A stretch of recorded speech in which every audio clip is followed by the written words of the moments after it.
আজকে আমি এখানে চিকেন পাস্তা বানাবো, আপনারা সবাই দেখে নিতে পারেন আমরা এখানে কিভাবে চিকেন পাস্তা বানাই। সবার প্রথমে আমার কড়াইটা আমি গরম করে নিতেছি, তারপরে আমি অয়েল দিব।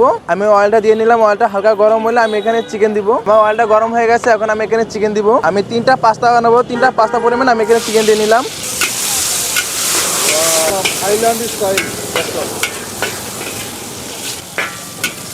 আমার চিকেনটা ভাজা হয়ে গেলে আমি এখানে ভেজিটেবল দিব। আমার চিকেনটা ভাজা হয়ে গেছে, এখানে আমি ভেজিটেবল দিতেছি। আমার ভেজিটেবলে আছে হলো পাতাকপি আছে, ভটভটি আছে, কাঁচামরিচ আছে আর গাজর আছে।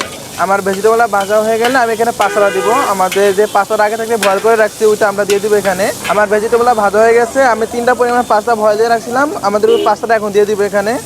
ভেজিটেবলের সাথে আমাদের পাস্তা হালকা ভেজে নিয়ে আমি এখানে মশলা ইউজ করব। আমাদের এখানে আছে লবণ আছে, আমরা লবণ দিতেছি, হোয়াইট পেপার দিতেছি আর হচ্ছে সুগার দিতেছি। সুগার দিলে হচ্ছে আমাদের পাস্তার টেস্টটা অনেক ভালো আসে, সেজন্য আমরা সুগার দিই। ঝাল আর মিষ্টি একটা ফ্লেভার আছে, খেতেও ভালো লাগে।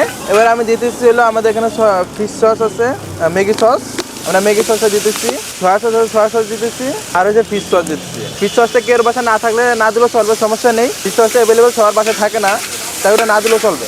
আমার পাস্তাটা প্রায় হয়ে এসেছে। এবার হচ্ছে আমাদের হাতে বানানো একটা মশলা আছে, এটা সিক্রেট, এটা বলা যাবে না। এটা দিতেছি, এটা দিলে আমাদের হচ্ছে পাস্তাটার টেস্টটা বাড়ে। আমার পাস্তাটা প্রায় হয়ে গেছে। এবার আমি চিলি সস দিতেছি একটু। চিলি সসটা দিলে হালকা ঝাল ঝাল লাগবে, খেতে ভালো লাগবে। এবার হচ্ছে আমি একটু ঘি দিয়ে নিতেছি। ঘি দিলে আমাদের পাস্তার টেস্টটা এবং ফ্লেভার দুইটাই ভালো আসবে।